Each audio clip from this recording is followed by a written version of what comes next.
भूखा आदमी गीत भी नहीं समझ सकता।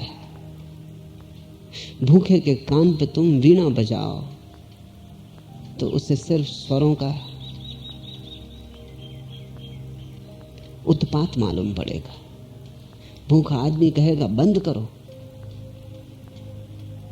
अभी ये क्षण सुनने का नहीं,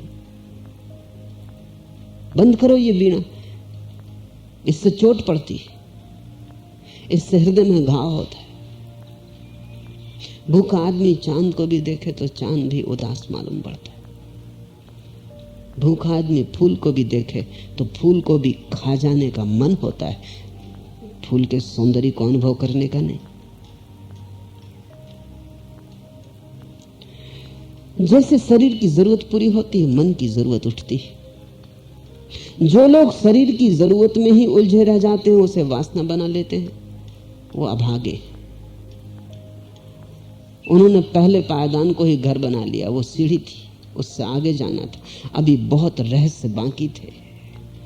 वो भवन के बाहर सीढ़ियों पर ही मकान बना कर रह गए। आवश्यक था सीढ़ियों को पार करना, लेकिन सीढ़ियों पर रुक जाना नहीं। जिसने आवश्यकता को वासना बना लिया वो सीढ़ियों पर रुक जाएगा। वो जिंदगी भर खाने में लगा रहेगा, कपड़े पहनने में लगा रहेगा, मकान बनाने में लगा रहेगा। बहुत लोग उसी तरह सीढ़ियों पर जीवन बिता रहे हैं। उनके दुर्भाग्य की सीमा नहीं, उन्हें पता ही नहीं कि सीढ़ियां आगे ले जाती हैं। सीढ़ियां कोई घर नहीं। दूसरी जगह है मन। कुछ लोग मन में खो जाते हैं, फिर उनका यही राग रंग हो जाता है। संगीत सुनना है, चित्र देखने, फिल्म, उपन्यास जरूरी था, लेकिन काफी नहीं। उससे भी जागना है, उससे भी ऊपर जाना है। तब कभी ध्यान, सन्यास की महिमा प्रकट होती है, और वो भी सीढ़ी ही है, उसके भी पार जाना है। तब कहीं परमात्मा के जीवन में, परमात्मा के मंदिर में प्रवेश होता है। तब नदी सागर में गिरती है। लाओस से कहता है लोग मृत्यु से भयभीत नहीं है, क्योंकि जो व्यक्ति मृत्यु से भयभीत हो जाएगा वो तो धार्मिक हो जाएगा। मृत्यु का भय तो तभी पकड़ता है जब जीवन की सब जरूरतें पूरी हो जाती। मृत्यु का भय तो दूसरे चरण पे पकड़ता है। जब शरीर भूखा होता है तब तो जीवन ही तुम्हारे पास नहीं, मृत्यु की तुम क्या चिंता करोगे? अभी पेट भरना है, मृत्यु की कौन फिक्र करता है? अभी तो तुम आजीविका जुटाने में लगे हो, अभी जीवन ही नहीं स्थिर हो पाया, मरने की बात ही कहां सोचने की सुविधा है।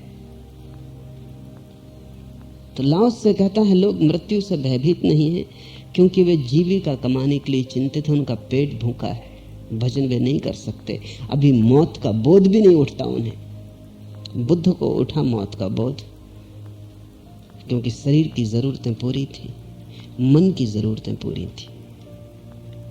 अब जीवन में ऐसा कुछ भी न था जो जानने को बचा हो। जब जीवन में जानने को कुछ भी नहीं बचता, तभी तो आंख ऊपर उठती, तभी तो याद आती कि ये जीवन तो समाप्त हो जाएगा। क्या इसके पार भी कुछ है? क्या मृत्यु के पार भी कोई जीवन है?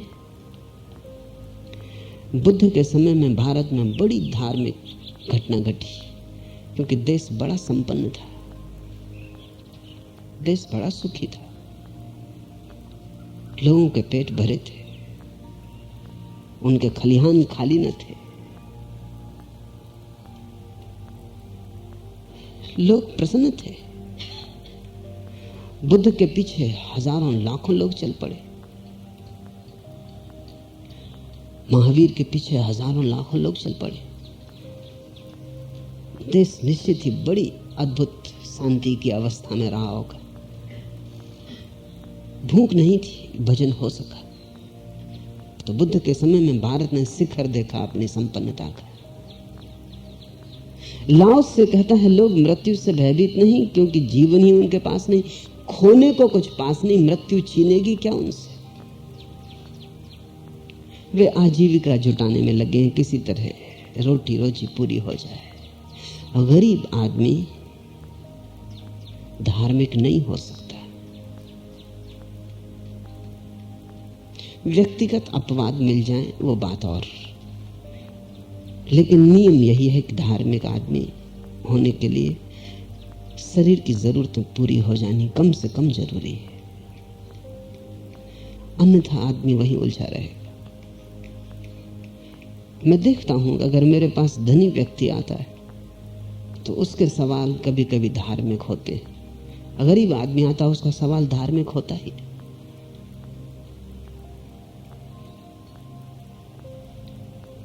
मुझसे लोग कहते हैं कि आप गरीबों के लिए क्यों नहीं कुछ करते। यहां आपके आश्रम में गरीब के लिए प्रवेश नहीं मिल पाता, उसके पीछे कारण है। गरीब जब भी मेरे पास पहुंच जाता है तभी मैं अपने को असहाय पाता हूं, क्योंकि मैं जो कर सकता हूं वो उसकी मांग नहीं है। जो वो चाहता है उससे मेरा कोई लेना देना नहीं। हमारे बीच सेतु निर्मित नहीं हो पाता।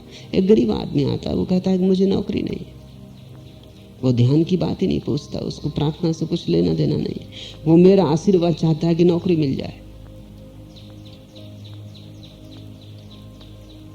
अब मेरे आशीर्वाद से अगर नौकरी मिलती होती तो मैं एक दफा सभी को आशीर्वाद दे देता। इसको बार बार करने की क्या जरूरत थी। मेरे आशीर्वाद से कुछ मिल सकता है, लेकिन वो नौकरी नहीं, वो तुम्हारी मांग नहीं है। तब मैं बड़े पसोपेश में पड़ जाता हूं। कोई आ जाता है कि बीमार है, आशीर्वाद दे दे। बीमार को अस्पताल जाना चाहिए, उसको मेरे पास आने का कोई कारण नहीं है, उसको इलाज की जरूरत है।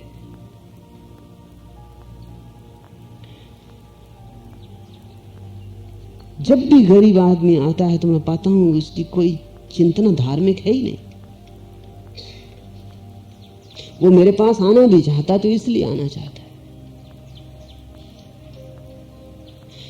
कभी कभी कोई धनी आदमी आता है तो उसकी चिंतना धार्मिक होती है, वो भी कभी कभी। तब वो कभी पूछता है कि मन अशांत है, क्या करूं। गरीब आदमी पूछते ही नहीं कि मन अशांत है। मन का अशांत होना एक खास विकास के बाद होता है। अभी पेट अशांत है, अभी मन को अशांत होने का उपाय भी नहीं है। पेट भर जाए तो मन अशांत होगा, मन भर जाए तो आत्मा बेचैन होगी। असली में जब आत्मा बेचैन हो तभी मेरे पास आने का कोई अर्थ है। आत्मा बेचैन हो तो मेरे आशीर्वाद से कुछ हो सकता है, मेरे निकट होने से कुछ हो सकता है। जो मैं तुम्हें दे सकता हूं वो धन और है। जो धन तुम मांगते हो वो मेरे पास नहीं। तो गरीब आदमी जैसे ही पास आता है मुझे बड़े पसोपेश में डाल देता है कि करो क्या। उसकी पीड़ा मैं समझता हूं, उसकी कठिनाई मुझे साफ है, उससे भी ज्यादा साफ है जितनी उसे साफ है। क्योंकि मैं जानता हूं कि कितनी दयनीय दशा है कि एक आदमी कह रहा है कि मुझे नौकरी नहीं। ये कितनी कष्टपूर्ण दशा है कि एक आदमी बीमार है और इलाज का इंतजाम नहीं जुटा पा रहा है। तभी तो वो मेरे पास आया, नहीं तो अस्पताल जाता है।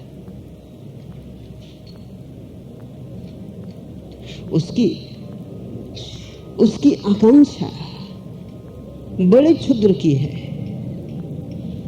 वो सुई मांगने आया है, मैं इधर तलवार देने को तैयार हूं, लेकिन उसका क्या प्रयोजन। वो कहता कपड़े फटे हैं, सुई मिल जाए तो मैं सी लूं।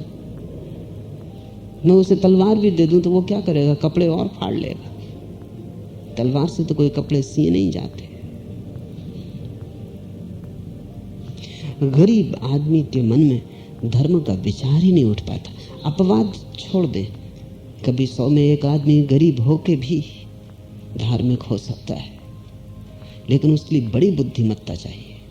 अमीर आदमी बिना बुद्धि के भी धार्मिक हो सकता है। गरीब आदमी को बड़ी बुद्धिमत्ता चाहिए। गरीब आदमी को इतनी बुद्धिमत्ता चाहिए कि जो उसके पास नहीं है उसकी व्यर्थता को समझने की क्षमता चाहिए। बड़ा मुश्किल है। जो तुम्हारे पास है उसकी व्यर्थता तक नहीं दिखाई पड़ती, तो जो तुम्हारे पास नहीं है उसकी व्यर्थता तुम्हें कैसे दिखाई पड़ेगी। जिनके पास महल है उन्हें नहीं दिखाई पड़ता कि महलों में कुछ नहीं है, तो तुम्हारे पास तो महल है नहीं, तुम्हें कैसे दिखाई पड़ेगा कि महलों में कुछ नहीं। इसलिए अपवाद, कभी 100 में एक प्रतिभावान व्यक्ति बिना महलों में गए सिर्फ विचार से समझ लेता है कि वहां कुछ नहीं है। बिना धन पाए समझ लेता है कि धन में कुछ सार नहीं। बिना पद पाए समझ लेता है कि पद में कुछ है नहीं। कहते तो बहुत लोग हैं ये, गरीब कहते हैं अक्सर कि क्या रखा धन में, मगर ये संतोष के लिए कहते हैं। ये उनकी समझ नहीं, ये सांत्वना है। ऐसा वो अपने मन को समझाते हैं कि रखे ही क्या है। ये वही हालत है जो लोमड़ी ने अंगूर की तरफ छलांग मार के अनुभव की थी। अंगूर तक नहीं पहुंच सकी, फासला बड़ा था। चारों तरफ उसने देखा कि कोई देख तो नहीं रहा, क्योंकि बेइज्जती का सवाल था। एक खरगोश झांक रहा था। उस खरगोश ने कहा, क्यों मौसी, क्या मामला? उस लोमड़ी ने कहा, मामला कुछ नहीं, अंगूर खट्टे।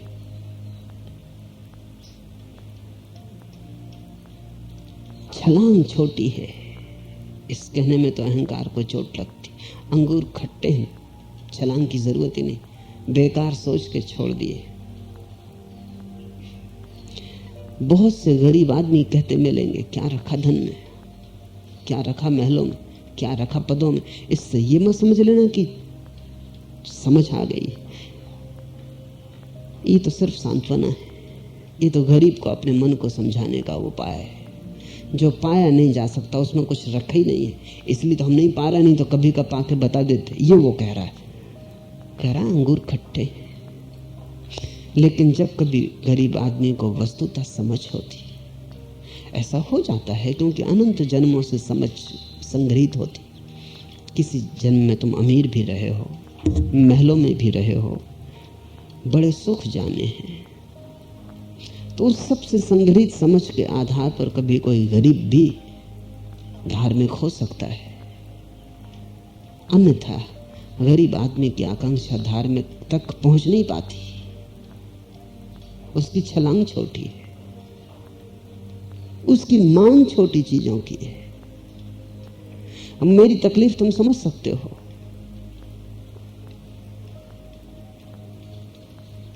तकलीफ यह है कि मैं उसे कुछ देना चाहूं, जरूर देना चाहूं, लेकिन जो मैं देना चाहता हूं वो उसके काम का नहीं। जो वो मांगने आया है वो न तो मेरे पास है, न देने योग्य, न मांगने योग्य, लेकिन उसकी समझ तो उसे तभी आएगी जब वो गुजर जाए जीवन के अनुभव से। जब किसी व्यक्ति की आजीविका के सब साधन पूरे हो जाते हैं, जीवन सुस्थिर हो जाता है, तब मृत्यु का ख्याल आता है। आजीविका कमाने की आपाधापी में मृत्यु का ख्याल किसको आता? आदमी जीता है और मर जाता है बिना ख्याल किए कि मौत आ रही। जब तुम शांति से बैठ सकते हो, घड़ी भर दौड़ बंद कर सकते हो, छप्पर के नीचे विश्राम करते हो, तब तुम्हें कभी ख्याल आता है कि मौत करीब आ रही है। मौत के लिए थोड़ी सी सुविधा चाहिए, और जिसको मौत का ख्याल आया वही व्यक्ति धार्मिक हो सकता है। इसलिए तो पशु पक्षी धार्मिक नहीं हो सकते, क्योंकि उन्हें मौत का कोई पता ही नहीं, इतना होश ही नहीं है कि मौत का पता आ जाए। जिनको मौत की चोट ख्याल में आ जाती, उनके जीवन में एक नए अध्याय का प्रारंभ होता है, क्योंकि वे जीविका के लिए चिंतित हैं। यही कारण है कि वे मृत्यु से भयभीत नहीं। जो उनकी जीविका में हस्तक्षेप नहीं करते, वे ही जीवन को ऊंचा उठाने का विवेक रखते हैं। लाओस से कह रहा है, राज्य को कुछ ऐसा करना चाहिए कि लोगों की जीविका में हस्तक्षेप न हो, कम से कम उनकी जीविका उन्हें पूरी मिल जाए, क्योंकि तभी उनके जीवन का विवेक ऊंचा उठेगा। उनकी शरीर की जरूरतें पूरी करो, पूरी हो जाने दो, ताकि वे शरीर से ऊपर उठ सकें। उनकी मन की जरूरतें भी पूरी करो, ताकि वे मन से ऊपर उठ सकें। उनके जीवन में भी आत्मबोध आ सके। वो सुबह हो जहां वे आत्मा की जरूरतों का ख्याल, आत्मा की बेचैनी और प्यास, आत्मा की तड़फ और अभीप्सा पैदा हो सके। वह आदमी अभागा है जिसके जीवन में आत्मा की तड़फ न आई। वो मंदिर के बाहर बाहर भटकता रहा, वो मंदिर के भीतर प्रविष्ट ही न हुआ। धन्य भागी है वो व्यक्ति जिसके जीवन में आत्मा की तड़फन आ गई, जिसकी आत्मा ने पंख फड़फड़ाए और परमात्मा के आकाश को खोजने की अभीप्सा से भर गई। ऐसे व्यक्ति के जीवन में विवेक अपनी चरम सीमा को छूता है। और विवेकशील कहीं उपद्रवी हुए, और विवेकशील कभी अपराधी हुए, और विवेकशीलों ने जीवन को कभी तहस नहस और नष्ट भ्रष्ट करने की कोई आकांक्षा की। लाओ से यह कह रहा है कि जब तक लोग शरीर के तल पर ही जिएंगे तब तक उपद्रवी रहेंगे। उनको कभी भी भड़काया जा सकता है, वो सूखा ईंधन है, कोई भी उनमें आग लगा सकता है, और आग लग जाए, पकड़ जाए तो फिर हवाएं ही उसे फैला देती। जब तक लोगों का जीवन विवेक ऊपर ना उठे तो तुम दंड देके उसे ऊपर ना उठा सकोगे, न उनकी हत्याएं करके ऊपर उठा सकोगे, क्योंकि मृत्यु का उन्हें भय ही नहीं। तुम मारने की धमकी भी दो, कुछ ना होगा। तुम छीनने की धमकी दो, कुछ ना होगा। तुम उन्हें जेल खानों में डाल दो, कुछ ना होगा, क्योंकि असलियत ऐसी है कि जेल खाने उनके घरों से बेहतर है, और वहां कम से कम भोजन 2 बार नियम से मिल जाता है। जेल खाने ज्यादा सुखद हैं। तुम उन्हें जेल खानों में डाल के उपद्रव से न बचा सकोगे, बल्कि उपद्रव की शिक्षा दोगे। तुम उन्हें मार के मिटाने का धमकी दे के कुछ भी रूपांतरण न कर पाओगे, क्योंकि मरने की उन्हें कोई चिंता ही नहीं, उन्हें जीने की चिंता है। मरने की किसको चिंता है? मार डालो।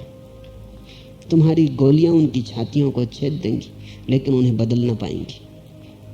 तुम्हारे कोड़े उनके शरीरों पे पड़ेंगे, लेकिन वे कोड़े उन्हें जगा ना पाएंगे। उन्हें जगाओ, और उनके जगाने का एक ही उपाय है कि राज्य उनका शोषण न करे। राज्य उन्हें जीने दे अपने ढंग से, बीच बीच में खड़ा ना हो। राज्य धन को इतना ना चूस ले कि उनके पास कुछ बचे ही ना। जैसे ही उनके पेट भरे होंगे, वे सुविधापूर्ण होंगे, वैसे ही कोई उनसे उपद्रव न करवा सकेगा, वैसे ही कोई उन्हें अपराध की तरफ न धकेल सकेगा। और उनके जीवन में धीरे धीरे मृत्यु का दर्शन शुरू होगा। उस दर्शन से वे धार्मिक हो जाएंगे। धर्म शास्त्रों से अध्ययन से कोई धार्मिक नहीं होता। धार्मिक होने के लिए मृत्यु का शास्त्र पढ़ना जरूरी है। पंडित पुजारियों की बकवास से कोई धार्मिक नहीं होता। धार्मिक होने के लिए मृत्यु के स्वर सुनने जरूरी है। मृत्यु सबसे बड़ा गुरु है, लेकिन आजीविका में उलझे लोग उस स्वर को नहीं सुन पाते। और आजीविका में उलझे लोग सब तरह के अपराध, उपद्रव, बगावतें, विद्रोह, विनाश में संलग्न हो जाते। लाओ से का सूत्र स्पष्ट है। लाओ से कह रहा है स्वभाव पर छोड़ दो लोगों को, उनको ज्यादा नियोजित मत करो, ज्यादा शासित मत करो। वे शासन के लिए पैदा नहीं हुए हैं, जीने के लिए पैदा हुए हैं। और वे अपने जीवन का मार्ग खोज लेंगे। पशु पक्षी खोज लेते हैं, आदमी क्यों ना खोज लेगा। लेकिन राज्य कहता हम बीच में आएंगे, क्योंकि तुम ठीक से नहीं खोज पाओगे, तुम अपना पेट ठीक से ना भर पाओगे, इसलिए हम व्यवस्था देंगे। तुम फैक्ट्री ठीक से न चला पाओगे, इसलिए राष्ट्रीयकरण करेंगे। और सब राष्ट्रीयकरण राज्यीकरण है। राष्ट्र का नाम व्यर्थ और झूठा है। राष्ट्रीयकरण का अर्थ कुल जमा इतना है कि सब सत्ता राज्य के हाथ में। व्यापार, व्यवसाय, उद्योग, खेती बाड़ी सब राज्य के हाथ में। और जितना राज्य के हाथ मजबूत होते जाते हैं उतने लोग सूखते जाते। फिर तुम कहते हो लोग उपद्रव करते। फिर उनको उपद्रव से रोकने के लिए या तो उन्हें मारो, कारागृहों में डालो। जितना तुम उन्हें मारते, कारागृह में डालते, और लोग दूसरे उपद्रवी होते चले जाते। फिर भी सीधी सी बात नहीं दिखाई पड़ती कि ये बीमारी का लक्षण है। बीमारी राज्य में छिपी है। राज्य कम से कम हो तो सौभाग्य, और ज्यादा हो जाए तो दुर्भाग्य। राज्य की एक मात्रा जरूरी है, बस एक मात्रा है। और मात्रा भी होम्योपैथी के डोज जैसी होनी चाहिए, एलोपैथी का डोज नहीं। बस एक जरा सी मात्रा राज्य की जरूरी है। और उसको मैं फिर से तुम्हें याद दिला दूं, राज्य का काम नकारात्मक है। उसका काम इतना ही है कि वो लोगों को एक दूसरे के जीवन में बाधा डालने से रोके, बस, इससे ज्यादा नहीं है। जब तक लोग अपना काम कर रहे हैं और अपनी मस्ती में हैं, तब तक राज्य को बीच में आने की कोई जरूरत नहीं है। राज्य का काम ऐसा है जैसा चौराहे पे खड़े पुलिस वाले का। जब तक लोग बाएं चल रहे हैं उसे बीच में आने की जरूरत नहीं है, न कुछ कहने की जरूरत है। हाँ, जब कोई आदमी रास्ते के बीच में चलने लगे और बाधा बन जाए, तब उसे आने की जरूरत है। जब तक लोग अपने मार्ग से चल रहे हैं, अपने ढंग से काम कर रहे हैं, ठीक, उन्हें अपना काम करने दो। चौराहे पे खड़े पुलिस वाले से ज्यादा राज्य की कोई जरूरत नहीं है। और राज्य के अधिकारियों को इतने सम्मान और इतनी पूजा की भी कोई जरूरत नहीं। वे सेवक हैं, मालिक नहीं। कोई तुम चौराहे पे खड़े पुलिस वाले के चरण नहीं छूते, लेकिन दिल्ली में बैठे बड़े पुलिस वाले, राष्ट्रपति हों, प्रधानमंत्री हों, उनके चरण छूने की भी कोई आवश्यकता नहीं है। और न ही उनके गुण गौरव की कोई आवश्यकता है। लेकिन वो छा जाते हैं सारे समाज पर। सारे अखबार भरे हैं उनसे, सारा रेडियो टेलीविजन भरा है उनसे, सब तरफ उनका गुणगान चल रहा है। इस गुणगान का बड़ा खतरनाक परिणाम होता है। इसका परिणाम यह होता है कि जो सत्ता में नहीं है वो भी पागल हो जाते हैं सत्ता में पहुंचने को। सत्ता की दौड़ पैदा होती है। तो सभी महत्वाकांक्षियों को सत्ता चाहिए, तब इतना भयंकर संघर्ष मच जाता है। और वो संघर्ष उपद्रव का कारण होता है। शासकों को बहुत सम्मान देने की कोई आवश्यकता नहीं है। वो एक काम कर रहे हैं, उनकी एक उपयोगिता है, बात खत्म हो गई। उनकी उपयोगिता कोई ऐसी नहीं है कि उन्हें सिर आंखों पे लिया जाए। भंगी रास्ता साफ कर रहा है, ठीक है, धन्यवाद। पुलिस वाला चौराहे पे खड़ा अपना काम कर रहा है, धन्यवाद। प्रधानमंत्री दिल्ली में अपना काम कर रहा है, धन्यवाद। बात खत्म होनी चाहिए, इससे ज्यादा की कोई जरूरत नहीं। जिस दिन हम राजनीतिज्ञों को आदर देना कम कर देंगे, उस दिन दूसरे लोगों में भी राजनीति में उतरने का पागलपन कम हो जाएगा। राजनीति से बड़ी घटनाएं घट रही हैं दुनिया में, उनको आदर दो। कोई गीत गा रहा है, किसी ने एक नया गीत बनाया है, किसी ने बांसुरी पर नई धुन उठाई है, किसी ने नृत्य में एक नया रंग जोड़ दिया है, किसी ने फूलों के चित्र बनाए ऐसे कि परमात्मा भी ईर्षा करे। इनको प्रसन्नता दो, इनको प्रशंसा दो, इनको आदर दो, क्योंकि ये जीवन में कुछ जोड़ रहे हैं, जीवन को समृद्ध बना रहे हैं, जीवन को ज्यादा उत्सव में परिणित कर रहे हैं। राजनेता कर क्या रहा है?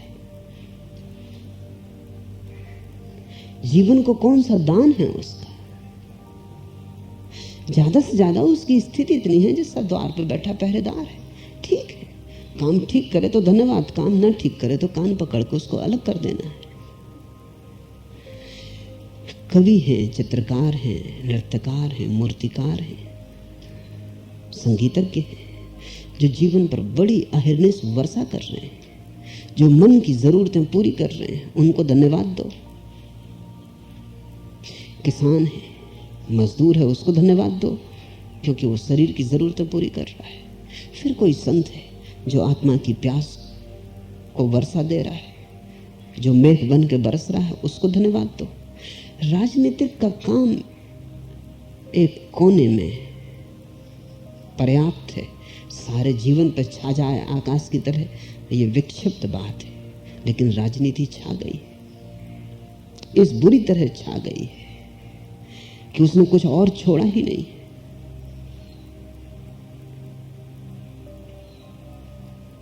ये सूचक है इस बात का कि लोग साफ नहीं है कि बीमारी कहां है और इलाज जारी है, तो इलाज और खतरनाक बन जाता है। बीमारी बहुत गहन में राजनीति के समादर में। राजनीति को उतारो सिंहासन से, इसलिए नहीं कि किसी और को सिंहासन पर बिठाना है। राजनीतिज्ञ भी चिल्लाते हैं कि उतरो सिंहासन से, जनता आती, मगर वो इसलिए चिल्लाते हैं कि तुम उतरो, हम आ रहे हैं। राजनीतिज्ञों को नहीं उतारना है सिंहासन से, राजनीति को उतार दो सिंहासन से। राजनीति सेवा से ज्यादा नहीं है। जो अच्छा करे उसे प्रमाण पत्र दे देना धन्यवाद का, लेकिन इससे ज्यादा मूल्य नहीं। लेकिन 24 घंटे और सब जीवन के आकाश पर उसको छा जाने दिया है, उससे भयानक परिणाम हुए। तो जो रक्षक था वो भक्षक हो गया है, जो सेवक था वो शासक हो गया है, और जनता दबी जाती और लोग सिकुड़ते जाते हैं। उनकी आत्मा खो गई है, उनका मन खो गया है, उनका शरीर भी पूरी तरह बचा नहीं, वो भी खोता जा रहा है। लाओसे का विश्लेषण और लाओसे का निदान अचूक है, और जब तक ये निदान लागू ना होगा संसार व्यथित रहेगा। अगर कोई क्रांति करने जैसी है तो वो लाओसे की क्रांति है। वो राजनीति को उसके पद से हटा देने की क्रांति है।